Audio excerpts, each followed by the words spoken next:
ஜெய் ஸ்ரீ மாத்ரே நமக. ஜெய் குருதத் ஜெய் குரு பரசுராம். நமஸ்காரம். நான் கரூர்ல இருந்து வல்சலா பணிக்கர் பிரசன்ன ஜோதிடர். நம்ம ஆடி மாத பலன்கள் மேச ராசிக்கு எப்படி இருக்குன்னு பார்க்க போறோங்க. இந்த ஆடி மாதம் எப்போ பிறக்குது அப்படின்னா 16/7/2026 இரவு 11:37 வந்து திருக்கணிதப்படியும் வாக்கியப்படி 17/7/2026 வெள்ளிக்கிழமை வந்து காலை 7 மணிக்கும் வந்து பாத்தீங்கன்னா இந்த மாதம் வந்து பிறக்குது. பிறக்கக்கூடிய நட்சத்திரம் வந்து மக நட்சத்திரத்துல இந்த மாதம் பிறக்கிறதுனால மேச ராசியில இருக்கக்கூடிய அஸ்வின் நட்சத்திரக்காரர்கள் கட்டாயம் பரிகாரம் பண்ணணும். என்ன பரிகாரம் பண்ணணும் அப்படின்னா, அருகில் இருக்கக்கூடிய ஆலயங்கள் நீங்க போயிட்டு அங்க இருக்கக்கூடிய தெய்வத்தை பிரார்த்தனை பண்ணிக்கலாம். என்ன தெய்வமா இருந்தாலும் சரிங்க. நீங்க வந்து உங்க வீட்டுக்கு பக்கத்துல முருகன் கோவில் இருக்கலாம், அல்லது விஷ்ணு கோவில் இருக்கலாம், அல்லது வந்து விநாயகர் கோவில் இருக்கலாம். எந்த கோவிலா இருந்தாலும் சரி, உங்களுக்கு பக்கத்துல ரொம்ப நீங்க ஈஸியா செய்யக்கூடிய ஒரு விஷயம், கோவிலுக்கு போய் அங்க சாமி கும்பிட்டுட்டு ஏதாவது ஒரு ஸ்வீட்டு, நெய் பலகாரம் சொல்லுவோம் இல்லையா? இந்த மாதத்துல வந்து நெய் பலகாரங்களை ஏழை எளியவர்களுக்கு நீங்க தானம் பண்ணீங்க அப்படின்னா அது ரொம்ப ரொம்ப சிறப்பு வாய்ந்தது. இதனால என்னன்னா வருடம் முழுவதுமே உங்களுக்கு வந்து பணத்தட்டுப்பாடுங்கிறது வராது. எதிர்பார்த்த விஷயங்கள், தன பிராப்தங்கள் இது எல்லாமே உங்களுக்கு கிடைக்கும். அது மட்டும் இல்லாம புண்ணிய காரியமும் கூட. ஏழைகளுக்கு தானம் பண்றது ஒரு புண்ணிய காரியமும் கூட. இதனால வந்து உங்களுக்கு வரக்கூடிய திடீர் விபத்துகள், கால மரணங்கள் இது எல்லாமே உங்களை தீண்டாது. பொதுவாவே அப்படியே பெரிய விஷயமா போய் நான் உங்களை செய்ய சொல்லல. ஒரு 2 ஸ்வீட்டை வாங்கி கொடுத்துடுவாங்க. ஆத்மார்த்தமா உங்ககிட்ட ஒரு 10 ரூபா இருந்தா கூட அந்த 10 ரூபாய்க்கு ஏதாவது ஒரு விஷயத்த வாங்கி கொடுத்துட்டு வந்தாலே போதுமானது. நீங்க செய்யணும் அப்படிங்கிறது ஆத்மார்த்தமா ஒரு ஒரு லட்ட கூட நீங்க கொடுத்தீங்கன்னா அதுவும் தானம் தான். அதுல எல்லாம் வந்து இதுல நீங்க கொடுக்கக்கூடிய அந்த மனசுதான் காரணம்.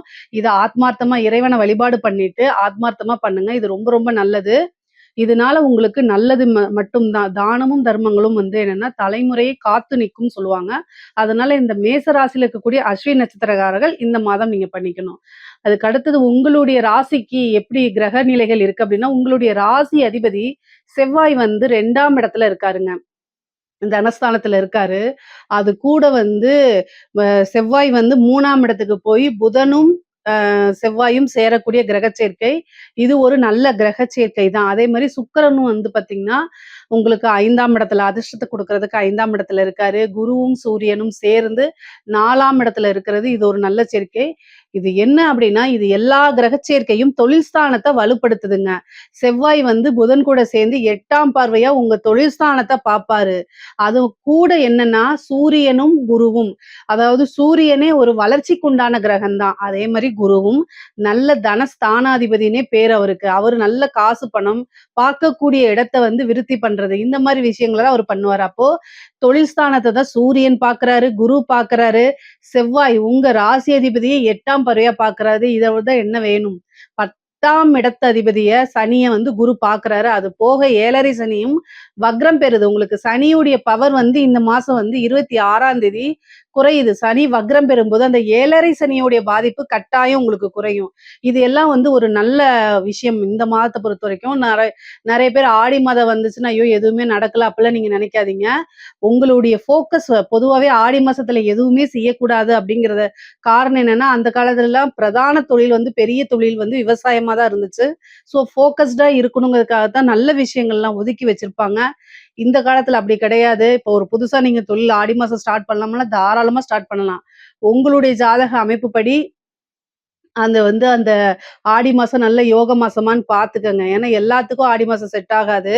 ஒரு சிலருக்குலாம் அது 8வது மாசமா வரும். அவங்க மட்டும் அதை தவிர்த்தா போதுமானது. ஆனா உங்களுக்கு சொந்தமா தொழில் செய்யலான்னு இருக்கு அப்படின்னா தாராளமா நீங்க தொடங்கலாம். அதே மாதிரி புதுசா வந்து தொழில் ஆரம்பிச்சது இப்போ வந்து ரன் பண்ணிட்டு இருக்கவங்களுக்குலாம் நல்ல ஜாக்பாட் தான். நல்ல காசு பணம் தொழில் மூலியமா நல்ல நிரந்தர வருமானங்கள்லாம் வர ஆரம்பிச்சிரும். பொதுவாவே லாபஸ்தானத்துக்கும் உங்களுக்கு சனிதான் அதிபதியா இருக்காரு. அவருக்கு குருவோடைய அனுகிரகம் கிடைக்குது. குருவோடைய பார்வை கிடைக்கிறதுனால தொழில் மூலியமா நல்ல லாபம். ஆல்ரெடி வந்து ஏதாவது ஒரு இதனால ஸ்டக்கா இருக்கு, உங்களுக்கு பிசினஸ் வந்து சரிவர ரன் பண்ண முடியல அப்படிலாம் நீங்க நினைச்சிட்டு இருந்தா கூட இந்த மாசத்துல இருந்து உங்களுக்கு அந்த தங்கு தடையின்றி நல்ல வளர்ச்சி கிட்டும். வேலை பார்க்கக்கூடியவங்களுக்கு, அதாவது நிறைய பேர் என்னன்னா வேலை பார்க்கறவங்க நிறைய பேரு ரொம்ப ஒர்க் ப்ரெஷரா இருக்கு, ஒர்க் பர்டன் ஜாஸ்தியா இருக்கு. ஆனா சேலரி இன்கிரிமெண்ட் கிடைக்க மாட்டேங்குது அப்படின்னு நினைக்கிறவங்களுக்குலாம் நல்ல ஆப்பர்ச்சுனிட்டி வரும். உங்களுக்கு உண்டான விஷயங்கள் இந்த மாசம் கட்டாயம் நடக்க போது. ஒரு ப்ரமோஷனோ அல்லது கூடுதலா சேலரி இன்கிரிமென்ட்டோ கிடைக்கும். நீங்க பார்க்கக்கூடிய உழைப்புக்கு ஒரு அனுக்கிரகம் இருக்கு. ஏன்னா உங்களுக்கு குரு வந்து தொழில்ஸ்தானத்தையும் பார்க்குறாரு. உங்க ராசி அதிபதி 6 கூடையவரோட சேர்றாரு. அப்ப தொழிலும் நல்லா இருக்கு. உத்தியோகத்துல இருக்கவங்களுக்கும் நல்லா இருக்கும். உத்தியோகத்துல இருக்கவங்களுக்கு பதவி உயர்வு திடீர்னு கிடைக்கிறதுக்கு வாய்ப்புகள் இருக்கு.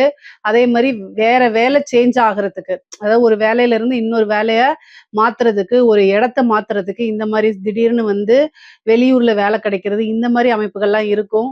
முக்கியமா வேலை கிடைக்காம இவ்வளோ நாள் கிடைக்காம இருந்தா கூட இந்த மாசம் ட்ரை பண்ணுங்க. ஏன்னா 3 குடையவரும், 6 குடையவரும் புதனா இருக்காரு. அவரு உங்க ராசி அதிபதி செவ்வாயோட சேர்றதுனால, இன்ட்ரிவ் அப்படிங்கக்கூடியது 3ஆம் இடம் தான். உங்களுடைய ராசி அதிபதியே 3ஆம் இடத்துக்கு இந்த மாசத்துல போறதுனால, இந்த மாசம் இன்டர்வியூ அட்டெண்ட் பண்றது, ரிட்டர்ன் எக்ஸாம்ஸ் எழுதுறது, இந்த மாரி விஷயங்கள் எல்லாத்துக்கும் சூப்பரா இருக்கு. சிறப்பாக இருக்கு. அப்ப அத நீங்க என்ன பண்ணணும்? பயன்படுத்திக்கணும். உங்களுடைய ராசி அதிபதியே 3ஆம் இடத்துக்கு போறாரு. 3ஆம் இடம்ங்கிறத முயற்சி ஸ்தானம். அப்போ என்ன சொல்லுது ராசி பலன் படி? நீங்க எந்த அளவுக்கு முயற்சி பண்றீங்களோ, அந்த அளவுக்கு பலாபலன்கள் உறுதியாக உங்களுக்கு உண்டு அப்படிங்கிறத சொல்லுது. அதனால நீங்க இன்டர்வியூ அட்டெண்ட் பண்ணாலே உங்களுக்கு வேலை கிடைக்கிறதுக்கு அதிக வாய்ப்புகள் இருக்கு. பொதுவாவே இந்த மாதத்துல எதிர்பார்ப்புகள குறைச்சுக்குங்க. வரக்கூடிய ஃபர்ஸ்ட் ஆப்பர்ச்சுனிட்டீஸ யூஸ் பண்ணிக்கங்க. ஏன்னா சனி வக்ரம் பெற்றிருக்கு. அப்போ நீங்க கிடைக்கக்கூடிய ஒரு வாய்ப்ப பயன்படுத்தினா மட்டும் தான் நீங்க மேலும் மேலும் முன்னேறி வர முடியும். இது எனக்கு தகுதி இல்ல அப்படின்னு நீங்க நினைச்சு எந்த ஒரு விஷயத்தையும் ஊதாசீனப்படுத்தாதீங்க. ஏன்னா ஒரு சின்ன வாய்ப்பு உங்களை மிகப்பெரிய லெவல்ல பிரம்மாண்ட வளர்ச்சிக்கு உறுதுணையாக இருக்கும். இந்த காலகட்டத்துல உங்களுக்கு மேச ராசிய பொறுத்தவரைக்கும் சனியோடைய தாக்கம் அதிகமா தான் இருக்கும். நெறைய பேரு மனம் வருந்துறீங்க. நான் வந்து எவ்ளோ ஹார்ட் ஒர்க் பண்ணாலும் என்னைய சனி வந்து இந்த பாடா படுத்துதேன்னு. இப்ப சனியோடைய பலம் குறைவா இருக்க போது. ஏன்னா வக்ரகதியாகும்போது அதோடைய பவர் 7 சனியுடைய பவர் வந்து 100ல இருந்து வெறும் 25% தான் உங்களுக்கு வேலை செய்ய போது. அப்போ சனியுடைய தாக்கம் குறையும்போது நீங்க கூடுதலா முயற்சி பண்றீங்க, உத்வேகத்தோட நடக்கிறீங்கன்னா, எல்லாமே உங்களுக்கு சிறப்பாவும் இருக்கும். சக்சஸாவும் அமையும். அதனால முயற்சிய மட்டும் எப்பவுமே கைவிட்றாதீங்க. பொதுவாவே சனி வந்து பாத்தீங்கன்னா கஷ்டத்த குடுக்கும். ஆனா அந்த கஷ்டம் எல்லாமே நல்லதுக்கு தான். உங்களுக்கு பாடத்துக்காகத்தான். இது எல்லாமே வந்து புரிஞ்சுகிட்டு நடந்துக்கிட்டா நல்லது. ஆனா குருவோடைய அனுகிரகம் உங்களுக்கு இருக்கு. அது போக சுக்கிரன் வந்து நீச்ச பங்கம் ஆகுறாரு 6ஆம் இடத்துல. அதனால ஒர்க் பண்றவங்களுக்குலாம் திடீர்னு எதிர்பார்க்காத ஒரு வகையில அதிர்ஷ்டம் அப்படிங்கிறது தானாக தேடி வரப்போது. நல்ல ஃப்ரீ மைண்டடா இருங்க. பொதுவாவே வந்து ஒரு பக்கம் கஷ்டம் இருக்கு அப்படின்னா பரவால்ல. பல பக்கங்கள்ல இருந்து கஷ்டங்கள் சூழுது அப்படின்னா, கொஞ்சம் சிரமமா தான் இருக்கும். போன மாதம் முழுவதுமே வந்து அந்த சுக்கிரன், கேது இணைவுனால என்ன அப்படின்னா, பணத்தட்டுப்பாடுங்கிறது வரும். அதே மாரி காசு வரது தான் தெரியும். எங்க போகுதுன்னே தெரியல. இங்க தானே வச்சிருந்தேன். எங்க போச்சு? இதுல தானே இருந்துச்சு அப்படிங்கிற மாரி. ஏன்னா ஆட்டோமேட்டிக்கா நெறைய செலவுகள் வந்திருக்கும். வருமானத்த காட்டிலும் வருமானம் வந்தாலும் செலவு அதிகமா இருக்கும். சில பேர் இன்னும் வந்து லோன் எல்லாம் எடுத்து செலவு பண்ற ஒரு சூழ்நிலைகள் இருக்கும். ஆனா இந்த மாசத்துலருந்து அது உங்களுக்கு கேஷ் ஃப்ளோலாம் கரெக்ட்டா வர ஆரம்பிச்சுரும். எதிர்பார்த்த பணம் வந்து வந்துரும். அ இந்த மாதம் வந்து பார்த்தீங்கன்னா, ஆகஸ்ட் 1ஆம் தேதிக்கு மேல இருந்தே வந்து உங்களுக்கு பணம், காசு அப்படிங்கக்கூடிய ஒரு விஷயம் வந்து தட்டுப்பாடு இல்லாம வர ஆரம்பிச்சுரும். இப்பலாம் வந்து ஒரு லாக் ஆன மாரி இருக்கும். என்னடா பண்றது செலவுக்கு அப்படின்னு மொழி பிதுங்கி போய் இருப்பீங்க. அதாவது செலவு மீன்ஸ் என்னன்னா, ஒரு கடன கட்டணும், அடுத்தது ஒரு இஎம்ஐ கட்டணும், ஒரு ஸ்கூல் ஃபீஸ் கட்டணும். இந்த மாரி ஒரு விஷயங்கள்லாம் உங்களுக்கு வந்து அதே சிந்தனைகளா இருக்கனால, லைஃப்ல அடுத்த கட்டம் எப்படி போறது அப்படின்னு தெரியாமயே நெறைய பேத்துக்கு இருக்கும். இந்த மாசம் வந்து இஷ்ட தெய்வ வழிபாடுகள் பண்ணுங்க. பொதுவாவே வந்து 7 சனியா இருந்தாலும் சரி, குருவா இருந்தாலும் சரி, மத்த எல்லா கிரகங்களுக்குமே பரிகாரம் சொல்லியிருக்கேன். உங்களுக்கு என்ன திசாபுத்தி ஓடுதோ, அதுக்கு தகுந்த பரிகாரங்கள செய்யுங்க. ராகு திசை அப்படின்னா, ராகு திசைக்கு உண்டான பரிகாரங்கள செய்யுங்க. நம்ம சேனல்ல போட்டிருக்கோம். ராகுக்கு எப்படி தாந்திரீகத்துல வழிபாடு பண்றது அப்படின்னு, அந்த வழிபாடுகள செஞ்சுட்டு உங்களோட முயற்சிகள செய்யும்போது, உங்களுடைய முயற்சியும் தெய்வத்துடைய அனுகிரகமும் வழிபாடும் சேரும்போது 100க்கு 100% சக்சஸ் கட்டாயம் கிடைச்சிரும். இதுல வந்து மனம் தளராம செயல்படணும். இது ஒண்ணு தான் நீங்க எதிர்பார்க்கிறது. அதே மாரி படிக்கக்கூடிய குழந்தைங்களுக்குலாம் வந்து பார்த்தீங்கன்னா, படிப்புல நல்ல ஆர்வம் வருங்க. நல்ல ரேங்க் எடுக்கக்கூடியது. இந்த சோம்பேறித்தனம், அலட்சியம் இது எல்லாமே வந்து ஒதுங்கி போயிரும். ஏன்னா சனி வக்ரமாயிட்டாரு. அதனால ஒதுங்கி போயிரும். அதனால படிப்புல நல்ல ஆர்வங்கள் வர ஆரம்பிச்சுரும். நல்ல மார்க்லாம் எடுப்பீங்க. அடுத்து என்ன எஜுகேஷன் எஜுகேஷனுக்கு போலாம். அடுத்தது என்ன டிபார்ட்மென்ட்க்கு போலாங்கிற சிந்தனைகள் அதிகமா இருக்கும். உயர்கல்வியில எல்லாம் வந்து பார்த்தீங்கன்னா, நல்ல நீங்க நெனச்ச வந்து ரேங்க் ஹோல்டரா வர்றது, அதே மாரி நல்ல இடத்துல பிளேஸ்மென்ட் ஆகுறது, இந்த மாரி விஷயங்கள் எல்லாமே உங்களுக்கு நடக்கும். படிப்ப பொறுத்தவரைக்கும் ரொம்ப சிறப்பாக தான் இருக்கு. பெண்கள பொறுத்தவரைக்கும் மேச ராசியில இருக்கக்கூடிய பெண்கள் வந்து ரொம்ப ரொம்ப ஜாக்கிரதையாக இருக்க வேண்டிய காலகட்டம். அஷ்டமாதிபதியோட செவ்வாய் சேருது. அப்ப கணவனுடைய தேக ஆரோக்கியத்துல கவனமாக இருக்கணும். உங்களுடைய தேக ஆரோக்கியத்திலும் கவனமா இருக்கணும். சில பேருக்கு உடல்நிலை ரொம்ப பாதிப்புகள் வரும். 6 கூடியவரும் ராசி அதிபதி சேரும்போது சிறு சிறு அம் காய்ச்சலோ அல்லது வந்து த்ரோட் இன்ஃபெக்ஷன் ஆகுறதோ, அல்லது வந்து இந்த ஸ்கின்ஸ் டிசீஸ் வர்றது, இந்த மாரி சின்ன சின்ன வைரல் இன்ஃபெக்ஷன் ஆகுறதோ, அல்லது அதாவது மருத்துவ செலவு அப்படிங்கிறது இந்த மாதம் வந்து மேச ராசியில பிறந்த ஆண்களாக இருந்தாலும் சரி, பெண்களாக இருந்தாலும் இருக்குது. மருத்துவ செலவ வந்து கண்ட்ரோல்குள்ள வச்சுக்கங்க. திடீர்னு ஒரு ஹெல்த் இது அப்படின்னா, டாக்டர்ட்ட போகாம நீங்களா வந்து ஓன் வைத்தியம், அதாவது சுய வைத்தியம் பார்க்கறத தவிர்த்துருங்க. அத வந்து டாக்டர்ட்ட போனா 500, 1000 செலவாகுது அப்படின்னு நெனச்சுட்டு, அத வந்து பெரிய லட்சக்கணக்குல இழுத்து விட்டுறாதீங்க. தயவு செய்து உடனடியா ஏன்னா இந்த மாசம் மருத்துவ செலவு இருக்கு. 6 கூடிய ஸ்கின் சம்மந்தப்பட்டது, நரம்பு சம்மந்தப்பட்டது, த்ரோட் இன்ஃபெக்ஷன்ஸ் ஆகுறது, இந்த மாரி விஷயங்கள்லாம் ஆகும். அதனால ரொம்ப கவனமாக இருங்க. அதே மாரி வந்து கம்யூனிகேஷன் சார்ந்த விஷயங்கள்ல ரொம்ப கவனமா இருக்கணும். ஏன்னா ராசி அதிபதி 3ஆம் இடத்துக்கு போகும்போது கம்யூனிகேஷன்ஸ் அப்போ நீங்க பேசக்கூடிய விஷயங்கள் உங்களுக்கு கஷ்டம் இருக்கலாம். உங்க ஹஸ்பண்ட் உங்களை மதிக்காம கூட இருக்கலாம். அது தப்பு கிடையாது. தப்புதான். ஆனா அந்த விஷயத்த போய் வெளியில அறிமுகம் இல்லாத நபர்களோ, வெளி நபர்கள்ட்ட இன்ஃபர்மேஷன நீங்க சொல்லாதீங்க, டிஸ்கஸ் பண்ணாதீங்க, பகிர்ந்துக்காதீங்க. கண்ணாடி பார்த்து அழுகுறதோட நிறுத்திக்கங்க. ஏன்னா உங்களுடைய கண்ணீர வந்து அவங்க துடைக்கிற மாரி துடைச்சுட்டு பின்னாடி போய் பாதகத்த தான் பண்ணுவாங்க. ஸோ, அதனால உங்ககிட்ட கபடம் நாடகம் ஆடுவாங்க. அதுல மயங்கிராதீங்க. அதுவே பின்னாடி உங்களுக்கு பிளாக்மெயிலா மாறுறதுக்கு வாய்ப்புகள் இருக்கு. தயவு செய்து பெண்கள் வந்து ரொம்ப, ரொம்ப கவனமாக இருக்கணும். ஏன்னா, நீங்க இந்த சோசியல் மீடியால வந்து பார்க்கறது நல்லது தான். ஏன்னா மைண்ட் ரிலாக்ஸ் ஆகும். ஆனா, அதுல போயிட்டு தெரியாதவங்ககிட்ட டிஎம்ஓல சேட் பண்றது, WhatsAppல சேட் பண்றது, ஃப்ரெண்டு தானேங்கிற எல்லா விஷயத்தையும் சொல்லி ஷேர் பண்றது, இதெல்லாம் வந்து பார்த்தீங்கன்னா, உங்களோட இன்ஃபர்மேஷன சொல்லிட்டு அதிலேயே பிளாக்மெயில் பண்ணுவாங்க. அதனால கவனமா இருக்கணும். பொதுவாவே வந்து பார்த்தீங்கன்னா, ஆடை, ஆபரண சேர்க்கை இருக்கு. ஆனா புதிய புதிய முயற்சிகள் கை குடுக்கும். பெண்களுக்கு இந்த ஒரு இது அதிர்ஷ்டம் இருக்கு. உங்களுடைய ஃபோக்கஸ் எல்லாமே சின்ன சின்ன முயற்சி பண்ணி எப்படி வந்து நம்ம வந்து குடும்பத்துக்கு பாரமா இல்லாம நல்ல காசு சம்பாரிக்கணும். நல்ல இன்ஃபர்மேட்டிவா போடணும். இந்த மாரி விஷயங்கள் அதாவது இன்ஃபர்மேட்டிவா நம்ம வளரணும். உங்களுடைய விஷயங்கள எக்ஸ்போஸ் பண்றது, அது மூலியமா காசு பணம் சம்பாரிக்கிறது. இந்த மாரி விஷயங்கள்லாம் நீங்க ட்ரை பண்ணுங்க. சின்ன சின்ன ஸ்டார்ட் அப் ஆரம்பிக்கிறதுக்குலாம் இந்த மாதம் ரொம்ப ரொம்ப அருமையாக இருக்கு. ஆடை, ஆபரண சேர்க்கை இருக்கு. வண்டி வாகன யோகம் தாராளமாக இருக்கு இந்த மாதம். அந்த மாரி ஆப்பர்ச்சுனிட்டீஸ் இருந்துச்சுன்னா யூஸ் பண்ணிக்கங்க. பொதுவா மேச ராசிய பொறுத்தவரைக்கும், ஆண்களாக இருந்தாலும் சரி, பெண்களாக இருந்தாலும் சரி, உடல்நிலை பாதிப்புகள் இருக்கு. அதுல கவனமாக இருக்கணும். 6 குடையவரும், 3 குடையவரும் புதனாயி, புதனும் செவ்வாயும் சேர்றது வந்து புதனும் செவ்வாயும் பகை கிரகங்கள். அப்ப சேரும்போது கண்டிப்பா அதுல ஏதாவது ஒரு விஷயங்கள் உங்களுக்கு வந்துரும். அதனால கவனமாக இருக்கணும். ஆனா ரியல் எஸ்டேட் சம்பந்தப்பட்ட விஷயங்களுக்குலாம் இது ரொம்ப சூப்பர். இந்த ரியல் எஸ்டேட் சம்பந்தப்பட்ட பிசினஸோ, இல்ல ஜாப்போ பார்க்குறவங்களுக்குலாம் இதுல நல்ல வளர்ச்சி, காசு பணம் சம்பாரிக்க முடியுங்க. முக்கியமா வந்து பார்த்தீங்கன்னா, இந்த இடம் சம்மந்தப்பட்ட விஷயங்கள் இதெல்லாம் நீங்க ஒரு வீடு வாங்குறீங்க. ஒரு வீடு வாங்குறீங்க, ஒரு லேண்ட் வாங்குறீங்க. அந்த லேண்ட் டீலிங்ல இது பண்றீங்க. இந்த காசு இல்லாம புரோக்கர்ன்னு சொல்லுவாங்கல்ல, மீடியேட்டரா இருக்கீங்க அப்படின்னா, நல்ல லாபம் பார்க்க முடியுங்க. சேம் டைம் வந்து அந்த டாக்குமெண்ட்ல ஏதாவது பிரச்சனைகள் இருக்கா அப்படின்னு அலசி ஆராயணும். இந்த டைம்ல நீங்க பர்ச்சேசிங்கா இருந்தீங்க அப்படின்னா, ஒரு தடவைக்கு 2 தடவ லீகல் ஒப்பீனியன் வாங்கணும். ஏன்னா 6 கூடியவங்கும்போது அஷ்டமாதிபதி சேரும்போது வில்லங்க சொத்து. அந்த சொத்துல இருந்து காசு பணம் சம்பாதிக்கிறதுக்கு உண்டான அமைப்புகள் இருக்கும். ஸோ எந்த ஆப்பர்ச்சுனிட்டி வந்தாலும் எதையுமே மிஸ் பண்ணாம நீங்க அதுக்காக உழைப்ப போட்டு காசு பணம் பார்க்கணும். ஆனா கூடுதலான கவனத்தோட செய்யணும்.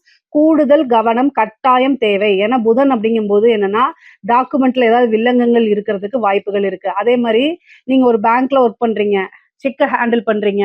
ஒரு கேஷியரா இருக்கீங்க. ஒரு அக்கவுண்டன்ட்டா இருக்கீங்க அப்படின்னா, கையெழுத்து போடுற விஷயங்கள்ல கவனமா இருக்கணும். உங்களுடைய விஷயங்கள வந்து என்னன்னா, உங்களுக்கு தெரியாம மிஸ்யூஸ் பண்ணி, அது மூலியமா மத்தவங்க காசு அடிச்சுட்டு போயிருவாங்க. நீங்க கணக்கு சொல்ற மாரி, இல்ல நீங்க மாட்டிக்கிற மாரி அமைப்புகள உருவாக்குவாங்க. அதனால கவனமா இருக்கணும். இந்த மாசம் எப்படி உங்களுக்கு வளர்ச்சி, எப்படி உங்களுக்கு அதிர்ஷ்டம்னு சொன்னனோ, அதே மாரி கூடுதலா எதிரிகள், கண்ணுக்கு தெரியாதவங்க, நண்பர்களே எதிரியா உங்களோட டிராவல் பண்ணுவாங்க. எதிரிகள் வந்து நண்பர்களுடைய வேஷம் போட்டுட்டு, நண்பர்கள் நான் சொல்லக்கூடாது. எதிரிகள் வந்து நண்பர்களுடைய வேஷம் போட்டு உங்களோடயே டிராவல் பண்ணுவாங்க. நீங்க அத உணர்ந்து செயல்பட்டாலே எல்லா விஷயத்திலயும் சக்சஸ் பண்ணிற முடியும். உங்களுக்கு இயற்கையாவே நல்ல அனுகிரகம் இருக்கு. கடவுளுடைய பிளெஸிங்ஸ் இருக்கு. அதனால எல்லா விஷயத்திலேருந்தே கட்டாயம் நீங்க வந்து முன்னுக்கு வந்துருவீங்க. தப்பிச்சு வந்துருவீங்க. இருந்தாலும் இந்த மாசத்துல கவனமாக செயல்படல அப்படின்னா, பெரிய பெரிய ஆட்களே வந்து தடுமாறிட்டு இருக்காங்க இந்த 7:30 சனியில. அதனால நீங்க ரொம்ப கவனமாக இருக்கக்கூடிய காலகட்டம் தான் இது. ஆனா ஆப்பர்ச்சுனிட்டீஸும் வரும். ஆனா கவனமாக இருக்கணும். சரிங்க. வண்டி வாகனங்கள்ல போகும்போது ரொம்ப கவனமா இருங்க. ஆல்ரெடி நம்ம சொல்றது தான். அஷ்டமாதிபதி வந்து அஷ்டம ஸ்தானத்த பார்க்குறாரோ அல்லது 6ஆம் அதிபதியோட பார்க்கும்போது கவனமாக இருக்கணும். ஹெல்த் இன்சூரன்ஸ் நீங்க எங்கேயாவது வெளில போம்போது வந்து ஹெல்மெட் போட்டு போறது, இது எல்லாமே ஆணுக்கும் சரி, பெண்ணுக்கும் சரி ரொம்ப ரொம்ப முக்கியம். அது கூட இன்னொன்னு என்னன்னா, காதல் சம்பந்தப்பட்ட விஷயங்கள் அல்லது உங்களுடைய நம்பிக்கைக்குரியவர்கள் வந்து உங்களுக்கு துரோகம் பண்றது, ஏதாவது ஒரு விஷயத்துல போய் சிக்க வைக்கிறது, இந்த மாரி நடக்கும். ஆனா இப்ப டீனேஜ்ல இருக்கிறவங்க தான் ரொம்ப கவனமாக இருக்கணும். ஏன்னா, காதல் சம்பந்தப்பட்ட விஷயங்கள்ல உங்களுக்கு பிரேக்கப் ஆகுறதோ, அல்லது அவங்க வேற யார் கூடயாவது பேசிட்டு இருக்க விஷயங்கள் உங்களுக்கு தெரிய வரும். அதனால மனமுடைந்து போகுறதுக்கு நெறைய வாய்ப்புகள் இருக்கு. பட் ஆனா லைஃப்ல வந்து நெறைய விஷயங்கள் இருக்கு. இத கடந்து வர்றது தான் வாழ்க்கை அப்படின்னு நீங்க நெனைங்க. இந்த மாசம் வந்து மன கஷ்டங்கள் வந்து கூடுதலா இருக்கும். நீங்க வந்து லவ் பண்ணலாம் அல்லது வேற யாரையாவது நீங்க நம்பிட்டு இருக்கலாம். அவங்கள நம்பி ஒரு விஷயத்த செய்யலாம். பட் ஆனா அவங்கனாலேயே நீங்க துரோகத்த சந்திப்பீங்க. அதனால மனம் உடைஞ்சு போயி, அதுலருந்து வெளியில வரதுக்கு ரொம்ப கஷ்டப்பட்டுட்டு இருப்பீங்க. ஆனா வெளியில வந்துருங்க. இந்த மாரி காலகட்டங்கள்ல தான் இஷ்ட தெய்வத்த, குலதெய்வத்த வழிபாடு பண்ணிக்கணும். அப்ப தெய்வ அனுகிரகத்தினால ஏதாவது ஒரு விஷயம் வரும். அதுல நீங்க ஃபோக்கஸ் பண்ணுவீங்க. 4ஆம் வீட்ல வந்து உங்களுக்கு சூரியனும், குருவும் இருக்கனால, தாய் வழி சொத்துக்கள்ல இருந்த பிரச்சனைகள்லாம் நீங்கி, தாய் வழி சொத்துக்கள் வந்து சேர்றது, தாயாருக்கு பூரணமான உடல்நிலை பாதிப்புகள்ல இருந்து வெளியில வர்றது, தாயாருக்கு ரொம்ப நல்ல அனுகிரகம் இருக்கிறது, தாய் வழி சொந்தங்களோட சேர்ந்து சுமூகமான உறவுகளை ஏற்படுத்துறது, இந்த மாரி அமைப்புகள் உங்களுக்கு ரொம்ப ரொம்ப நல்லா இருக்கு. வெளியூரு, வெளிநாடு பிரயாணம் இந்த மாதம் இருக்கு. ஒரு புனித யாத்திரைகள் சென்று, புனித ஸ்தலங்களுக்கு சென்று நீராடக்கூடிய அமைப்புகள் இது மாரி இருக்கு. பொதுவாவே இந்த மாசம் கொஞ்சம் அலைச்சல்கள், கூடுதலான டிராவல்ஸ் இதெல்லாம் இருக்கும். பட் ஆனா சமாளிக்க முடியற மாரி தான் உங்களுக்கு இருக்கு. அரசாங்க உத்தியோகத்துல இருக்கவங்களுக்குலாம் இந்த மாதம் வந்து ரொம்ப அனுகூலமான மாசம். பொதுவாவே வந்து உங்களுடைய விஷயங்கள், உங்களுடைய டியூட்டீஸ் உங்களுக்குன்னு ஒரு ஜாப் ஃபங்ஷன்ஸ் இருக்கும் இல்லையா? அத கரெக்ட்டா ஃபாலோ பண்ணிக்கங்க. அத தாண்டியும் வேண்டாம், அதுக்கு குறைவாவும் வேண்டாம். கரெக்ட்டான எக்ஸாக்ட்டா அதே விஷயத்துல போனா தான் உங்களுக்கு நல்லது. இல்லன்னா ஹையர் அஃபிஷியலோ அல்லது மத்த அமைச்சர்கள் இந்த மாரி விஷயங்கள்லாம் உங்களுக்கு கேட்பாங்க. பதில் சொல்ல முடியாத மாரி உங்களுக்கு ஆயி போயிரும். அதனால ரொம்ப அரசாங்க உத்தியோகக்காரங்களுக்கு வந்து நல்லா இருக்கு. ஆனா உங்களுடைய உங்களுடைய கடமைகள கரெக்ட்டா செய்யும் பட்சத்தில் உங்களுக்கு எந்த பாதிப்புக்குமே இல்ல. ஏன்னா சனியுடைய பாதிப்பு வந்து இந்த மாதம் குறையுது. அதனால பெருசா உங்களுக்கு பாதிப்புகள் இல்ல. வொர்க் பிரஷர் கூடுதலா அரசாங்க வேலை அப்டின்னாலே கண்மூடித்தனமா நம்ம கண்ண மூடிக்கிட்டு சொல்லிறலாம். கூடுதல் பணிச்சுமை இருந்துட்டு தான் இருக்கும். பட் ஆனா சமாளிச்சு தான் ஆகணும். பிரைவேட் ஜாப்ல இருக்கவங்களுக்கும் அதே மாரி தான். சனியுடைய தொந்தரவுனால பணிச்சுமை அப்படிங்கிறது வந்து உங்களுக்கு கூடுதலாக இருக்கத்தான் செய்யும். கலைத்துறை சார்ந்தவங்களுக்குலாம் இது ரொம்ப பிரம்மாண்டமான வளர்ச்சியான காலம் தான். நீங்க மிகப்பெரிய லெவல்ல யோகமா மாறுறது, பெருசா ட்ரெண்டிங் ஆகுறது, காசு பணம் சம்பாரிக்கிறது, உங்களுடைய நிகழ்ச்சி எல்லாமே வந்து வெளிநாட்டிலயும் நெறைய புக் ஆகுறது, காசு பணம் அளவுக்கு அதிகமா வர்றது, இந்த மாரி விஷயங்கள்லாம் இருக்கு. கரெக்ட்டா நீங்க யூஸ் பண்ணிக்கிறத பொறுத்து தான் இருக்கு. 5ல சுக்கிரன், கேது இருக்கனால நல்ல அனுகிரகம் வருங்க. பெரிய பெரிய நபர்களுடைய, மனிதர்களுடைய தொடர்புகள்லாம் உங்களுக்கு வந்துருங்க. பொதுவாவே மேசராசிக்கு 6ஆம் இடத்துல போய் சுக்கிரன் நீச்சமாயி நீச்சபங்க யோகம் இருக்கு. திடீர்னு இந்த மாசம் வந்து ஒரு அதிர்ஷ்டம் வரதுக்கு உண்டான வாய்ப்புகள் இருக்கு. ஏன்னா சுக்கிரன் நீச்சமாயி நீச்சபங்க யோகம் அப்படின்னு சொல்றது. நீச்சபங்க ராஜ யோகம். ஏன்னா செவ்வாய் 4ஆம் பார்வையா வந்து சுக்கிரன பார்க்கிறது, அதே மாரி அந்த புதனுடைய வீட்ல இருக்கக்கூடிய சுக்கிரன், புதன் ஆட்சி பெறது. இதெல்லாம் வந்து ராஜ யோகத்த குடுக்கக்கூடியது. ஆனா எதிர்பார்க்காதீங்க. திடீர்னு ஒரு ஜாக்பாட் அடிக்கிறதுக்கு வாய்ப்புகளே இருக்கு. அரசியல் துறையவங்களுக்குலாம் ரொம்ப கவனமாக இருக்கணும். சனி வந்து வக்ரம் பெற்றாலும் அரசியலுக்கு வந்து பெருசா நல்லதில்ல. சனி வந்து பார்த்தீங்கன்னா, உங்களுக்கு வந்து கடுமையான ஒரு இக்கட்டான ஒரு சூழ்நிலை தான் குடுப்பாரு. அது போக வந்து பார்த்தீங்கன்னா, 4ஆம் இடத்துல குரு உச்சம், சூரியன் உச்சம். ஸோ அரசியல்வாதிகள்லாம் வந்து பார்த்தீங்கன்னா, ரொம்ப கான்ஷியஸா இருக்கணும். உங்களோட விஷயங்கள நீங்க நல்லது செய்யறத ப்ரமோட் பண்ணணும். விளம்பரப்படுத்தணும். நீங்க வந்து சோசியல் மீடியாக்கள உங்கள எக்ஸ்போஸ் பண்ணா மட்டும் தான் நீங்க தப்பிக்க முடியும். இல்ல அப்டின்னா, கட்டாயம் ஒரு மீம் கன்டென்ட் ஆகுறது, ஒரு ட்ரோல் மெட்டீரியலா நீங்களாவே ஆயிறது. இந்த மாரி அமைப்புகள் உங்க மேல வந்து பார்த்தீங்கன்னா, ஏன்னா உங்களுடைய ராசிதிபதி செவ்வாய், உங்க புதன் கூட சேர்றது வந்து அவ்வளோ புதனும், செவ்வாயும் பகை கிரகங்கள். அப்ப வந்து என்னன்னா, நியூஸ் சேனல்லாம் உங்கள பத்தி ஃபேக்கா சொல்றது, நீங்க தப்பு பண்ணியிருக்கீங்களோ இல்லையோ, அத ஒரு சின்ன தப்ப கூட மிகைப்படுத்தி பிரம்மாண்டமா வந்து சொல்றது, இப்படி பண்ணிட்டாரு, அப்படி பண்ணிட்டாரு அப்படிலாம் சொல்லுவாங்க. மேச ராசியில இருக்கக்கூடிய அரசியல்வாதிகள் மிக, மிக கவனமாக இருக்கணும். முக்கியமா அஸ்வினி நட்சத்திரம், அஸ்வினி நட்சத்திரம், அதுக்கு அடுத்தது பரணி நட்சத்திரக்காரர்கள்லாம் ரொம்ப ரொம்ப கவனமாக இருக்கணும். இல்ல அப்படின்னா பெரிய லெவல்ல பனிஷ்மென்ட் கிடைக்கிறது. இந்த மாரி ஏன்னா சனி வந்து வக்ரம் அப்படிங்கிறது அரசியல் இல்லாத விஷயங்களுக்கு இது நல்லது. அரசியல்வாதிகளுக்கு அவ்வளவு நல்லது கிடையாது. வக்ரம் அப்படின்னா மீண்டும் பனிஷ்மென்ட் அப்படின்னு அர்த்தம். அதனால இத கவனமா இருந்துட்டு, உங்களுடைய ஜோசியர்ஸ்லாம் இருப்பாங்கல்ல, ஜோசியரோ அல்லது வந்து வெல்விசரோ அவங்க கிட்ட கேட்டு தெய்வ வழிபாடுகள், யாகங்கள், பூஜை புனஸ்காரங்கள், தாந்திரிக பரிகாரங்கள் இதெல்லாம் செஞ்சுக்கிட்டீங்க அப்படின்னா, அந்த சனியுடைய தாக்கம் குறைந்து உங்களுக்கு நன்மைகள் அதிகமாக கிட்டும். பொதுவாவே மேச ராசிய பொறுத்தவரைக்கும், இந்த மாசம் வந்து கேஷ் ஃப்ளோ நல்லா இருக்கு. மத்த எல்லா விஷயத்திலயும் கல்வியிலயும் சரி, படிப்புலயும் சரி, எல்லா விஷயங்களையும் நல்லா இருக்கு. சில சில பரிகாரங்கள் செஞ்சுக்கங்க. மைண்ட ரொம்ப ஸ்ட்ராங்கா வச்சுக்கங்க. ஹெல்த்ல ரொம்ப கவனமாக இருங்க. மத்தபடி எல்லா விஷயமும் நல்லா இருக்கு. இதுல ஏதாவது சந்தேகங்கள் இருக்கு அப்படின்னா, கமெண்ட்ஸ்ல கேளுங்க. கட்டாயம் நான் ஆன்சர் பண்றேன். நம்மளுடைய சேனல லைக் பண்ணுங்க, ஷேர் பண்ணுங்க, சப்ஸ்கிரைப் பண்ணுங்க. நன்றி, வணக்கம். கடவுள் அருள் டிவியை பார்த்தமைக்க நன்றிகள். மேலும் இது போன்ற தகவல்களை தெரிந்து கொள்ள கடவுள் அருள் டிவியை சப்ஸ்கிரைப் செய்யுங்கள். மறக்காமல் பெல் ஐக்கானை கிளிக் செய்யுங்கள்.